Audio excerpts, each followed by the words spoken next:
We are talking to Tejaswini Ganti, the author of Producing Bollywood Inside the Contemporary Hindi Film Industry. Welcome to Redera. Thank you so much. Thank you for having me. You're welcome. What is the book all about? Well, the book is really it's an exploration of the transformations that have occurred in the Hindi film industry, which now the world better knows as Bollywood. And it's really looking at the transformations from 1995 to 2010, which is a period in which economic liberalization dramatically altered the media landscape in India. First with the advent of satellite television and then the entry of multiplex theaters.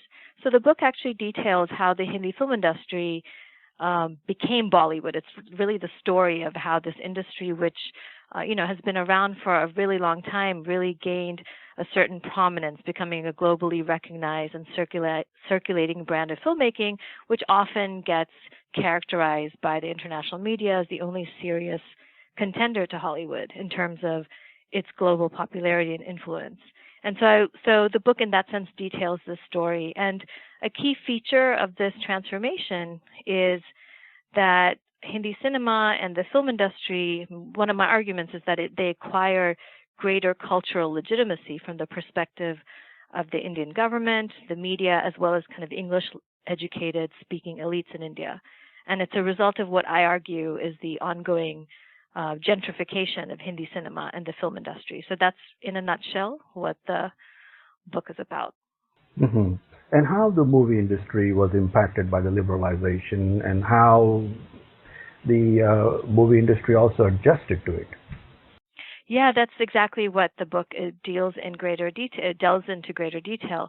One is that with the impact of economic liberalization, you suddenly had a much wider array of media options. I mean, satellite television enters India in 91, 92, and suddenly you have numerous television channels that were offering a variety of entertainment content as well as another platform to be able to see films. So suddenly television until then was never a real serious contender to the film industry in terms of competition. I mean, there were moments where Indian television, there were certain shows that were really popular, but until that time, it was only the single channel state broadcaster, Doordarshan.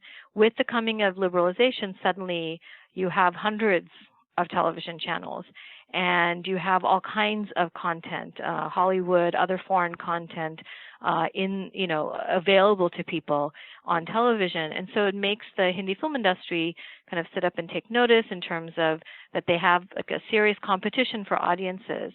And what that does then is when you see the films that's from about the mid-90s onwards, they have much greater production values in the sense there's a greater attention to delivering a cinematic spectacle, right? Basically, the film industry is trying to entice audiences away from their television sets at home to come into the theater. So the films become more lavish. There's a lot more shooting all over the world, really an emphasis on shooting very kind of spectacular songs in exotic foreign locations. So everything becomes much more elaborate, lavish, spectacular as a way of trying to deal with the competition from television. And then what happens later, I mean, so that's in the beginning parts of liberalization, but also you start having, because of the changing economic policies about media, you also have towards, I would say, a little bit after 2000, from the mid-2000s onward, you also have the entry of multiplex movie theaters in India, and that also has another significant impact on the Hindi film industry, because until then, the movie theaters had been these large single-screen movie theaters that would seat anywhere from 800 to 1,200 people, which is a very different type of venue to be able to try. I mean, so the movies were all about trying to fill those large theaters. With the coming of multiplexes, there's a greater variety in the exhibition space, which allows filmmakers to make films that may not have the wide blockbuster appeal, but it gives them a platform to be able to still make films that may not be as universally appreciated, but it still gives them an opportunity to reach certain kinds of audiences. So that's another way that the liberalization policies that get put into place impact the film industry. So they were not allowed to have multiplexes before the liberalization? It's not so much that they weren't allowed, it's just that there was no... So what happens is that after liberalization, basically media is seen to be a really important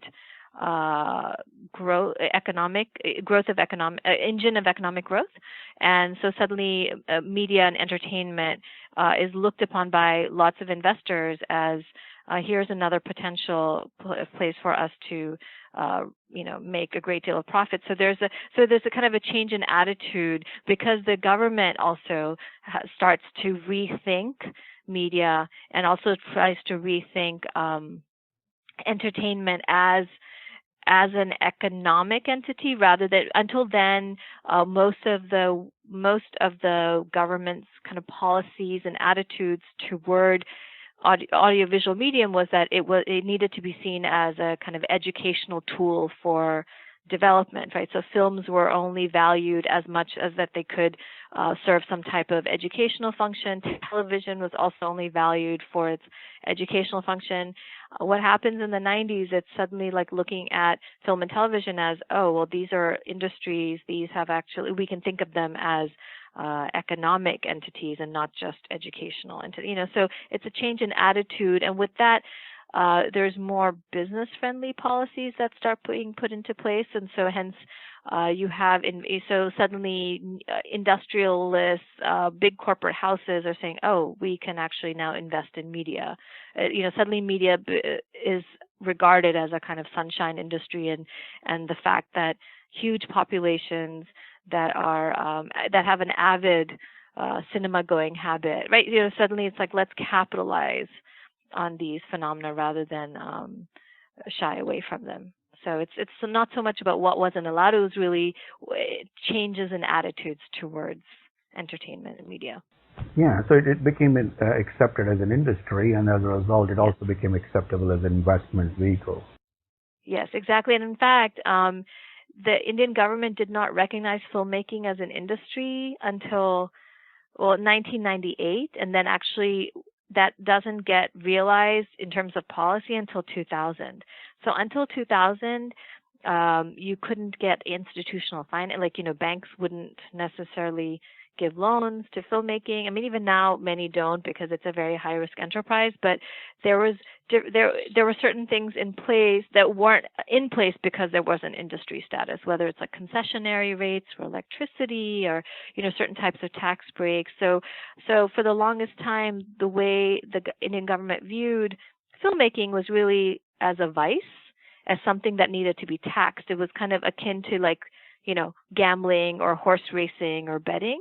That's how cinema was viewed at. So it was kind of seen as something that was somewhat illicit and something that needed to be just taxed and regulated rather than something that needed to be fostered and promoted. Rather than something that could also lead exports and reach global markets.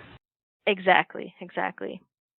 So obviously the Hindi movie industry is rooted in the Mumbai, and Mumbai is in many ways the driver of the industry. What is the structure of the Mumbai film industry?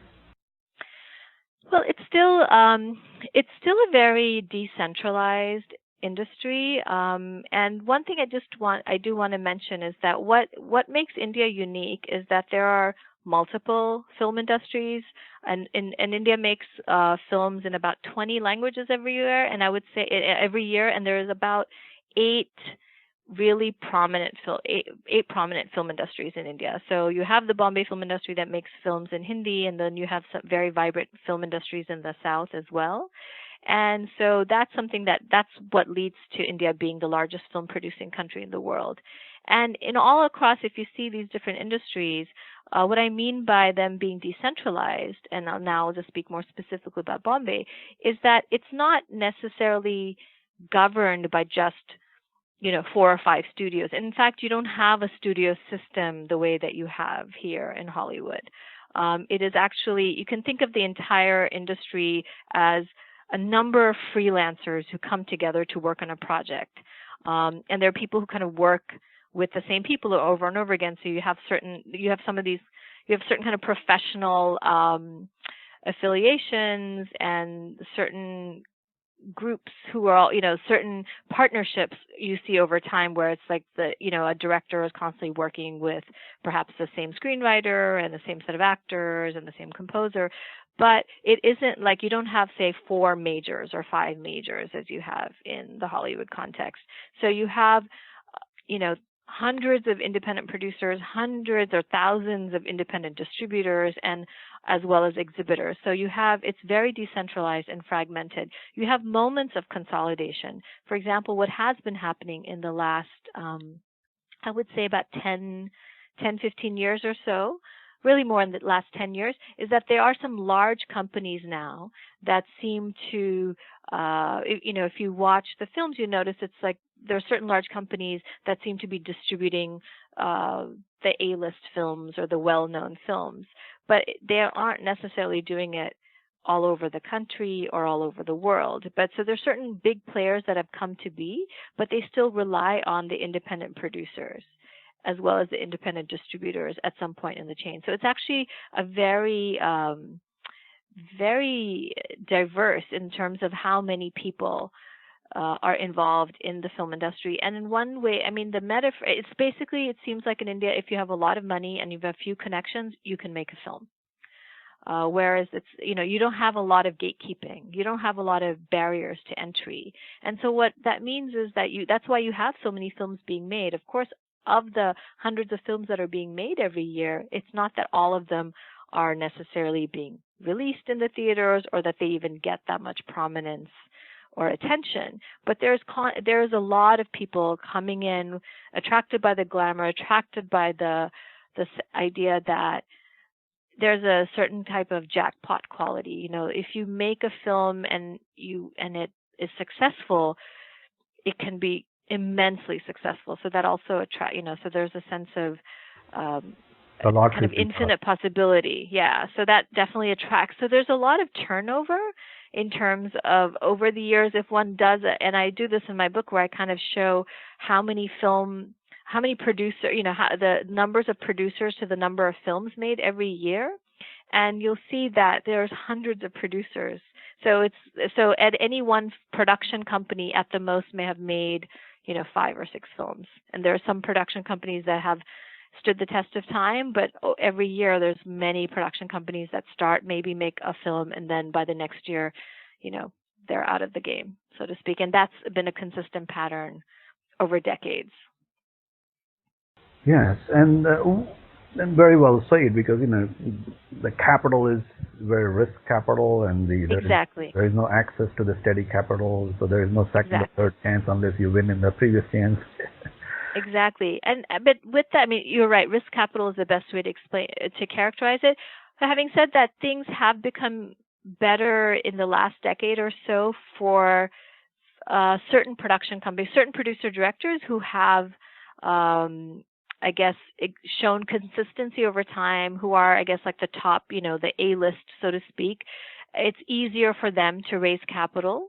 And that's because you now have, since industry status, you have had certain industrial houses as well as money raised from the Indian stock market. You also have private equity funding.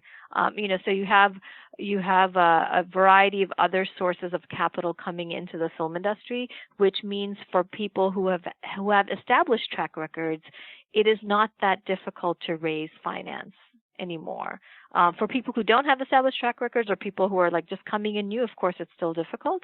But for so the people who have that name recognition, who have had experience, it's much easier for them to raise finance compared to, say, 20 years ago. Definitely. What is the production process? You go through that a little bit in detail in the book, and it's different in some ways. As you said, there are a lot of freelancers getting together. Yes, yes. Oh, yeah. I mean, yeah, the whole middle part of the book is actually about the production process. And one of the things that I really outline is that in terms of the work culture in the film industry, it's an extremely personalized work culture where kind of face-to-face interaction is really important. It's also has a very heightened orality, like Mm-hmm. many things are just oral, like, not a lot of things are written down.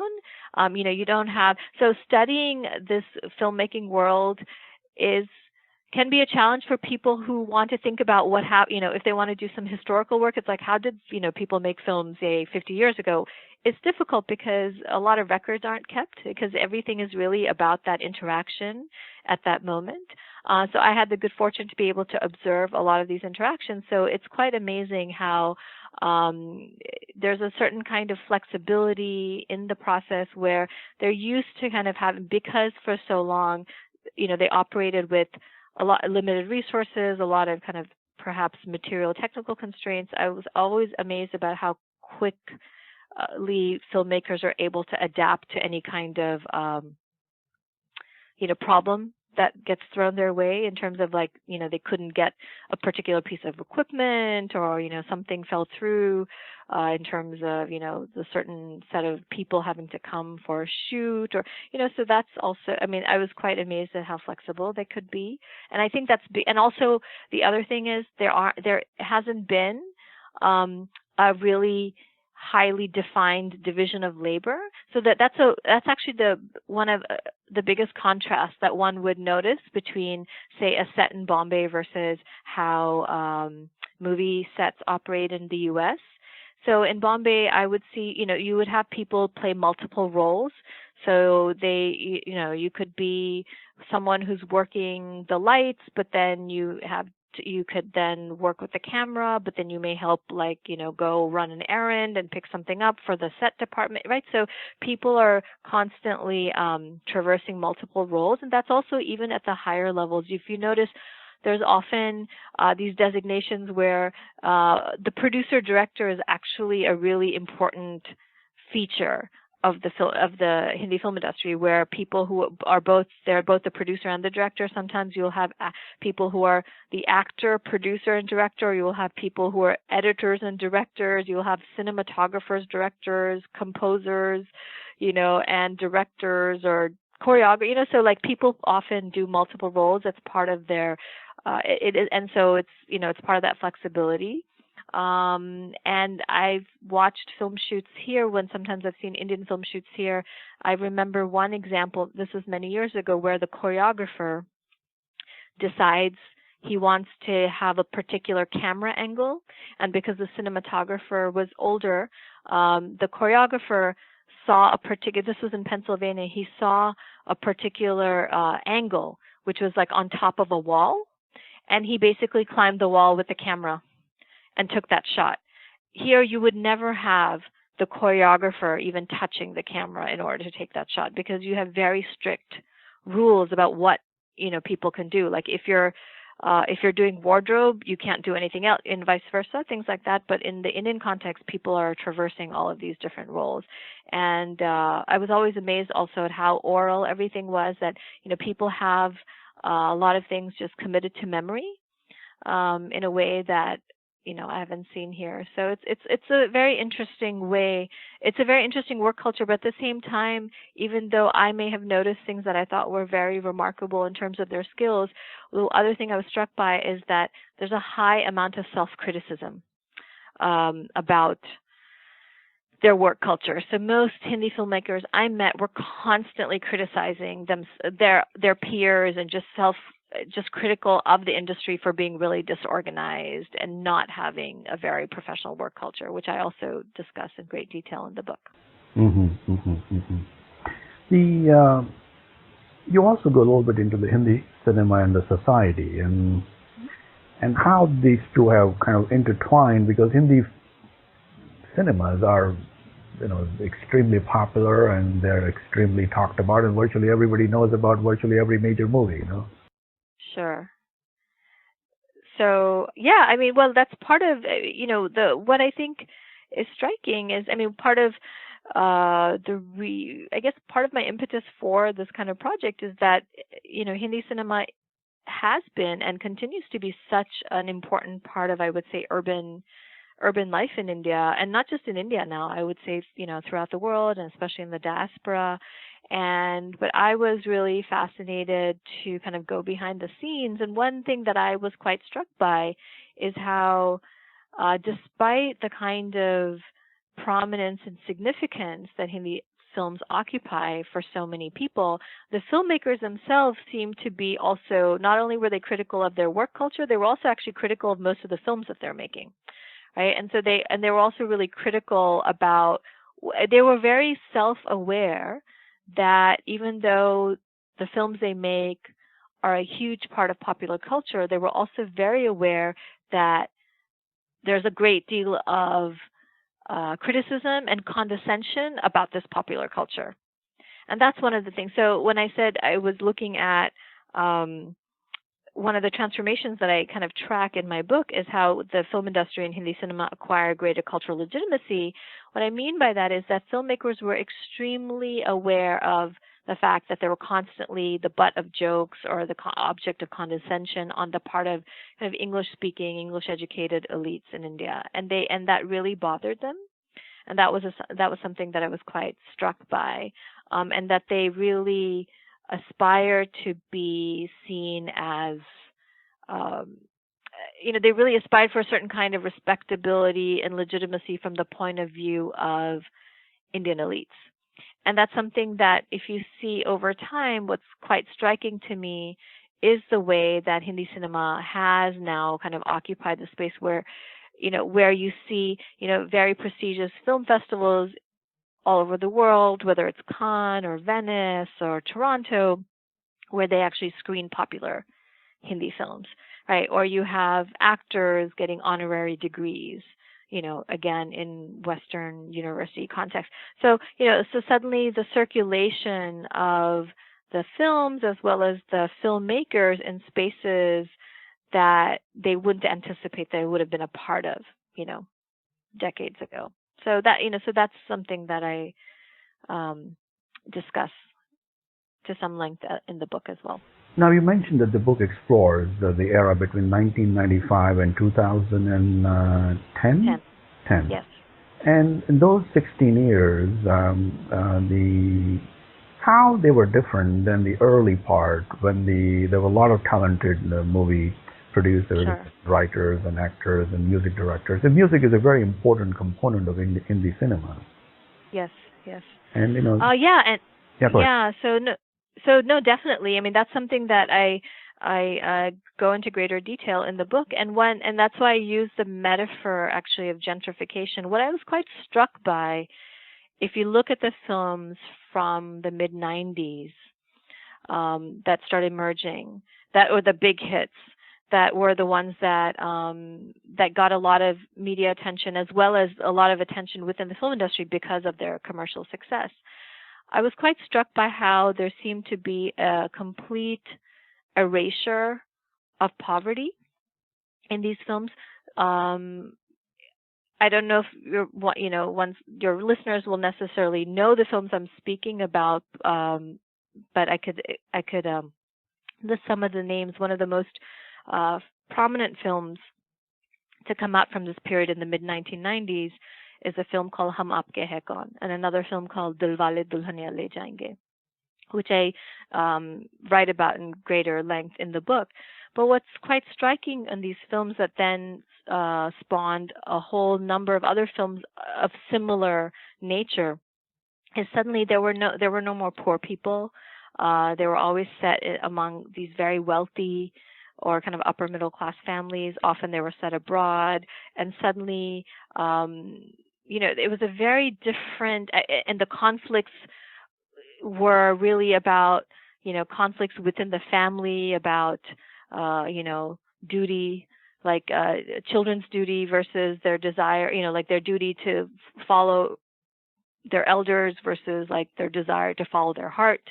these are the types of conflicts, or love triangles. These are the kind of conflicts that became more prominent in films, many of the films in the mid to late 90s. Whereas a big staple of Hindi cinema for generations before then was thinking about what in Indian terms is referred to as the common man, right? Thinking about kind of the poor and working class. They were often the protagonists of earlier films, especially if you look at the films in the 50s or even 60s or 70s. There are certain kinds of figures who were central to the cinema, where being poor or being working class meant you had kind of morality on your side. And, the films, no matter how, sensational or unrealistic they may appear, in terms of their narratives, but are still concerned with questions of like social justice at some form. And even when the films are romances, there often were romances that cut across class boundaries. So, rich boy, poor girl, or poor boy, rich girl. There was some kind of attempt to transcend class difference. These were all the kinds of concerns that were of earlier films. The villains were often people who were wealthy, whether it was the wealthy kind of rural landlord in films that were set kind of in village context, or the wealthy businessman who may appear respectable but was actually a criminal by nature. These were the villains, and suddenly you have a complete 180-degree turn in these films where wealthy people were just seen as kind of benevolent members of society. There were, again, like I said, like what happened to all the poor people? They were gone. And one filmmaker actually put it really very succinctly in one of my interviews. He said, "There's the films nowadays. There is no more anger." Right. So that was to me the greatest shift I noticed in the films. And that's why I use the metaphor of gentrification to talk about the transformations that happen both in the cinema as well as in the film industry, as well as in the kind of exhibition spaces. It's just like we use gentrification to talk about, an area, like about urban space kind of conforming to kind of middle class or upper middle class tastes and standards. And it's usually by basically getting rid of poor people from those spaces, and kind of pushing people out, right?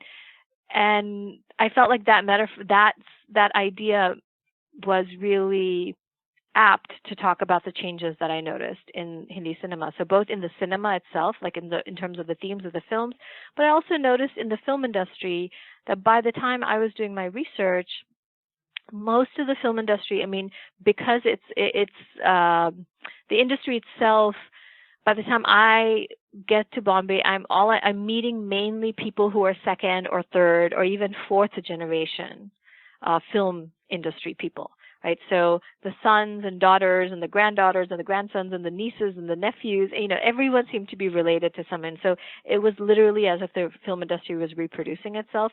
So it was very rare to find those stories of someone who kind of came with nothing and made it big, which you had in earlier times, right? So if you look at the history of the Bombay film industry, you had all kinds of stories of people who really come from extremely modest backgrounds and managed to become big stars or, make their way. But by the 90s, it was really had become a very important type of family business.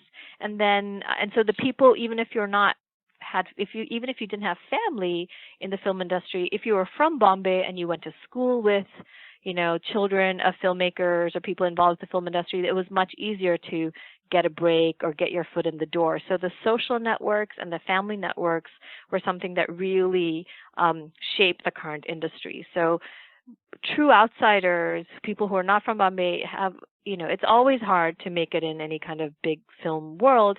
It's just that much harder now. It can be a really closed space. And then what happens with exhibition in terms of multiplexes, they're much more expensive.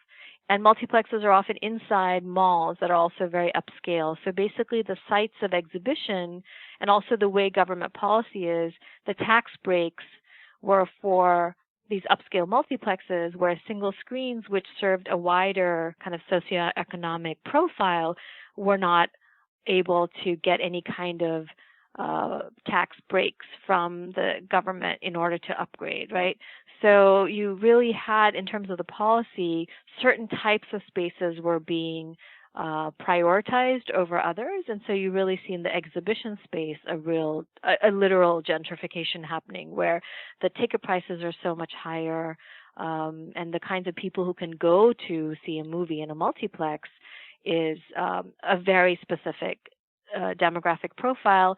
And one could argue, well, there's still the single screens, but the single screens have actually been closing.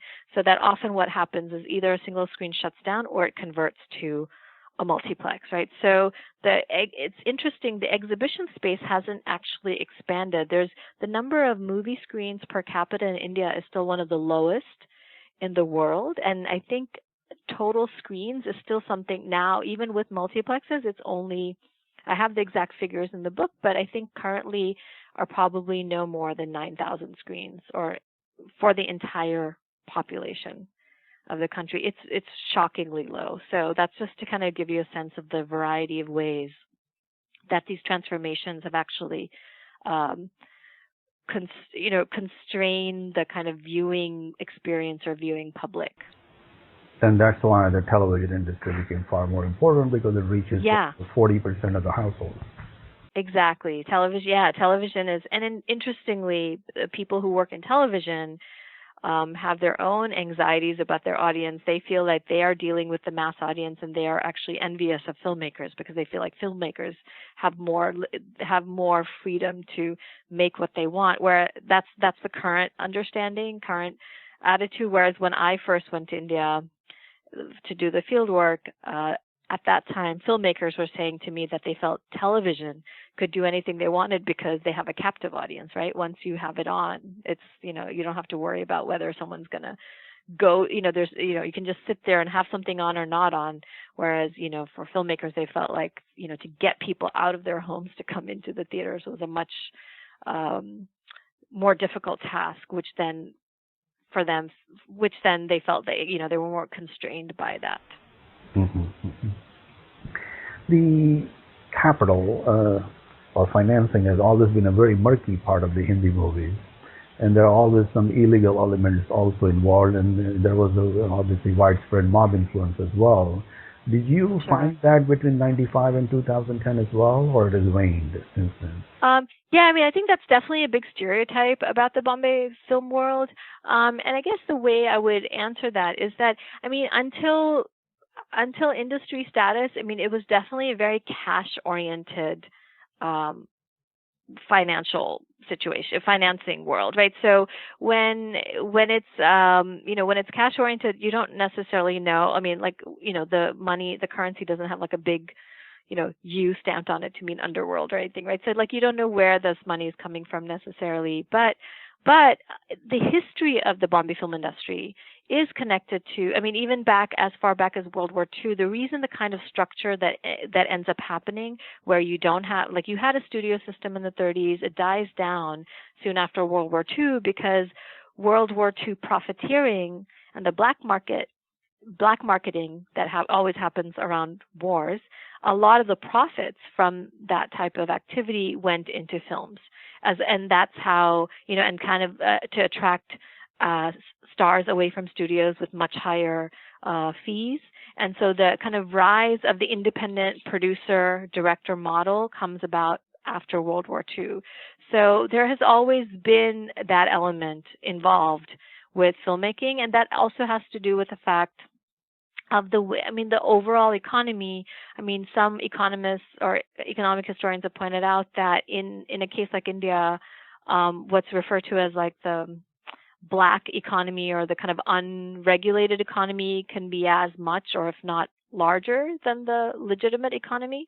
And so filmmaking, like some other forms of economic activity, construction is the other one, and as well as like other businesses, jewelry, hoteliers, they all involve a lot of cash, right?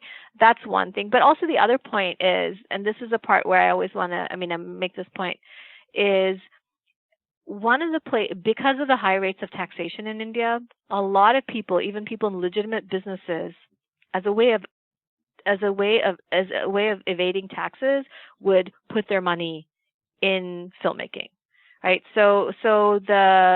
Even if even if the money wasn't from illegal activities, there was that part of the fact that as a way of evading taxes, people invested in film. So that's so the whole discussion that happens in the Indian context of black money is really refers basically it's unaccounted income or unreported income, right? So filmmaking was a really big place to invest one's unreported income.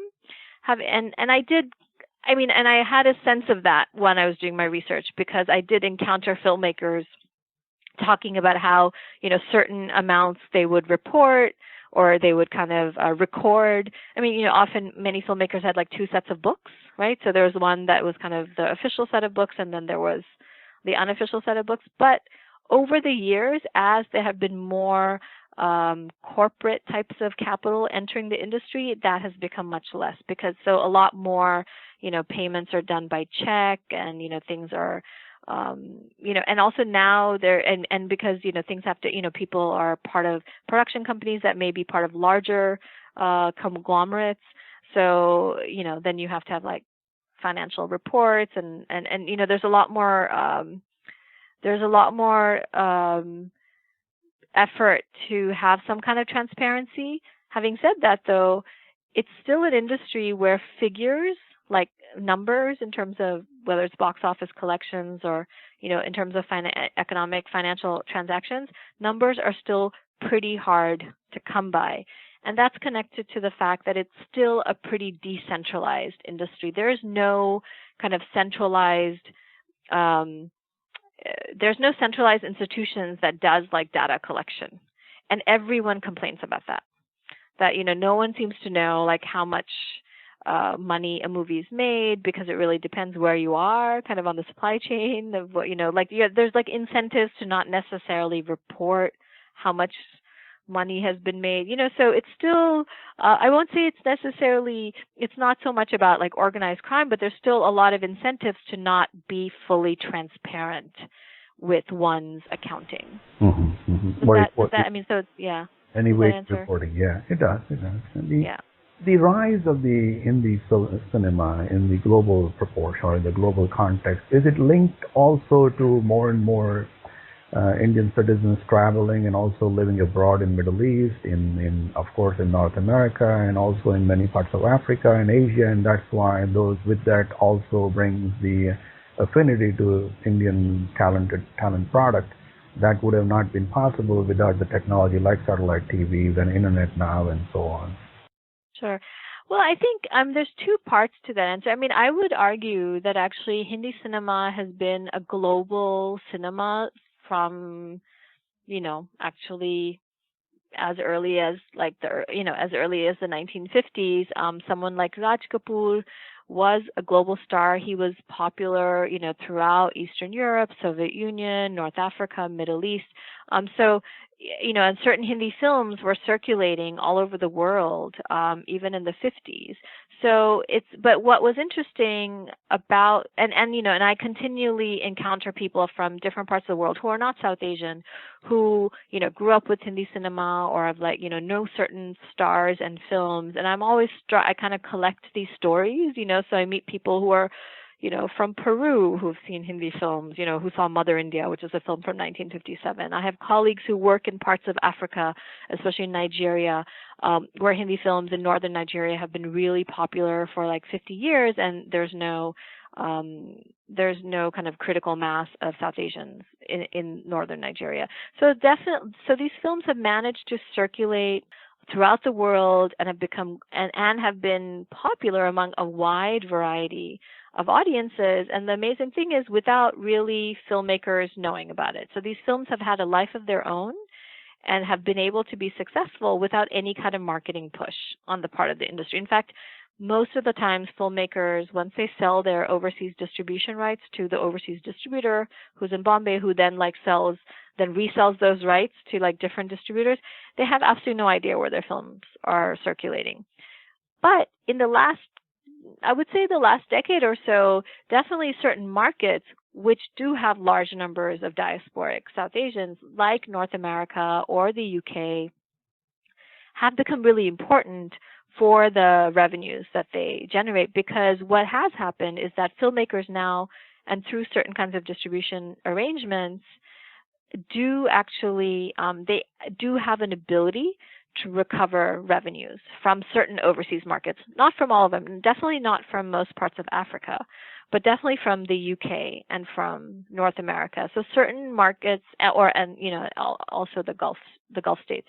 So certain markets have definitely gained more prominence as overseas markets, and definitely I think though the dominant understanding by Hindi filmmakers is that it is primarily overseas Indians or diasporic South Asians who are watching Hindi cinema.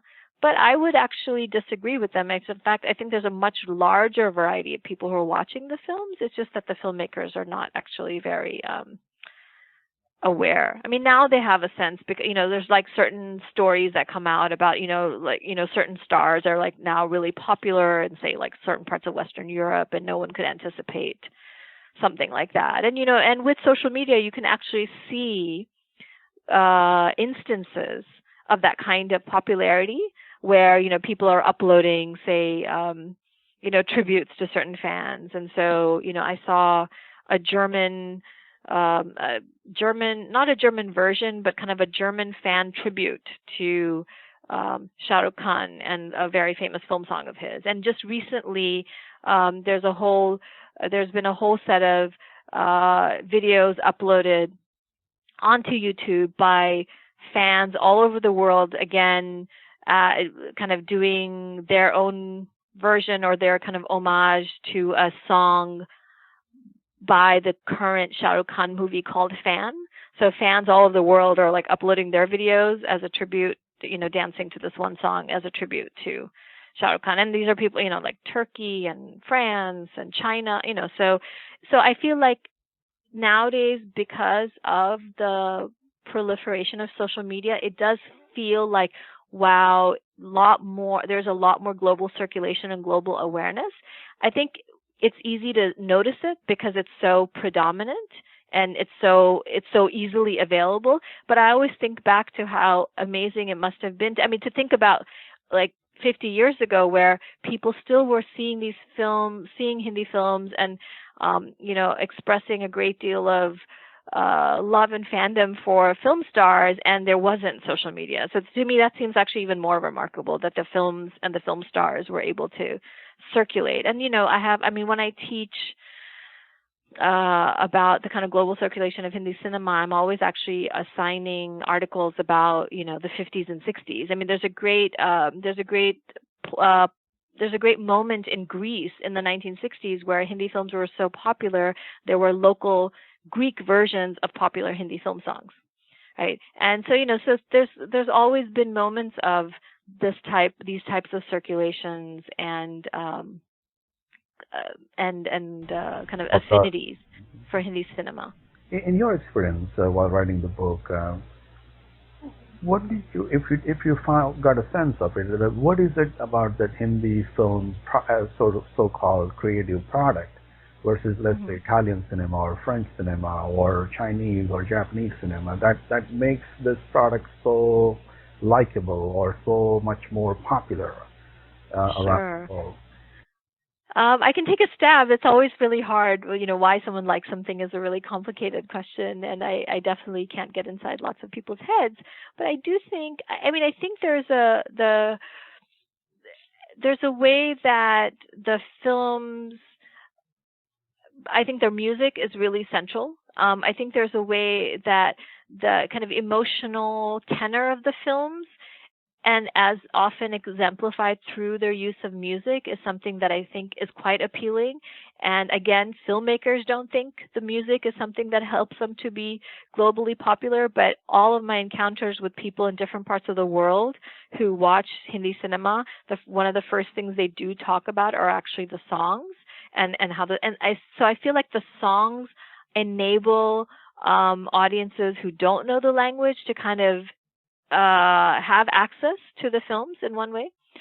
they're so appealing. There's something. I mean, people like respond. I think. I mean, music is such a powerful medium, and has so much emotional intensity with it. So I think the music is central.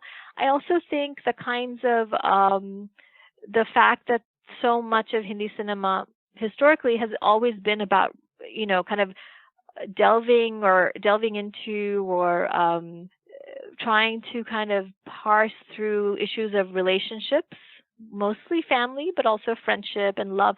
So I feel like that's also an important dimension. I mean, in one sense, I think most of the popular films have been either about like love, loyalty, or justice, and sometimes all three. And I think that's something that's appealing. And in fact, I mean, just to kind of give you quotes from famous film stars of what they feel is their appeal, Amitabh Bachchan, who's arguably one of the most prominent and famous Hindi film stars of all time, had said in an interview that why he thinks Hindi films are so popular is that this is the only, this is the only medium where you can get poetic justice, in 3 hours, right? And Shah Rukh Khan, arguably another very famous Hindi film star, had said that when he was in Germany, German fans told him that Hindi films gave them the space to cry, right? Meaning that it allowed them to kind of give vent to their emotions. So I think that emotional intensity that the films offer is something that's very appealing to a lot of people.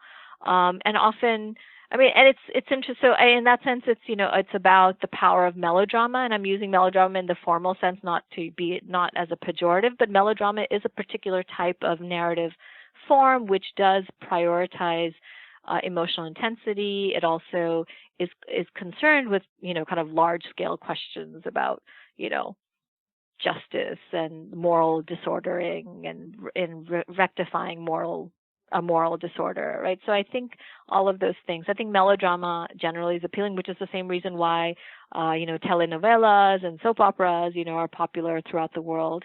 So I think that's part, and as well as the music and the fact that the films unabashedly embrace spectacle. I mean, they're beautiful to look at. The people are beautiful. The places can be beautiful. The songs are appealing. So I think there's a kind of, and definitely a fantasy quality that I think can be really appealing to many people. Mm-hmm. The emotions, the aspirations, the color, the pleasantness, all that comes together. Yes. Other than writing the book, what do you do now? Do you teach, and what do you teach, and where do you teach? Yeah. So I'm a cultural anthropologist, and I teach in the anthropology department here at NYU, and also we have a program called Culture and Media. So I'm part of the core faculty in that, and so I basically teach courses about examining media and popular culture anthropologically, but I also teach courses on India and South Asia more specifically.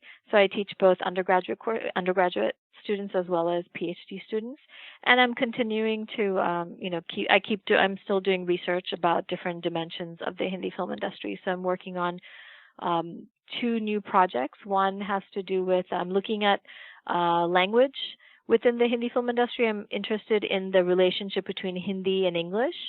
Over the years, English has become much more important as a language of production, as well as script writing and some kind of and then so much so that Hindi seems to be actually we call it the Hindi film industry, but Hindi seems to be somewhat marginalized in the industry generally. So I'm kind of looking at that relationship, and I'm also doing a big research project which has to do with the development of film schools and film training in India, specifically this one film school in Bombay that was developed in 2006 as a way to feed into the mainstream industry. So looking at what is involved in converting something that, converting a type of experiential knowledge and apprenticeship-based training, what happens when you try to put it into a classroom. So the kind of processes of formalization and professionalization that are involved in making something into putting something in a kind of institutional educational setting. Like how do you teach how to make um, mainstream films? So that's another project that I've been working on. Are you working on any other books after this, or? Well, I mean, I had a book come out after producing Bollywood. I had my second edition of my other book called Bollywood: A Guidebook to Popular Hindi Cinema.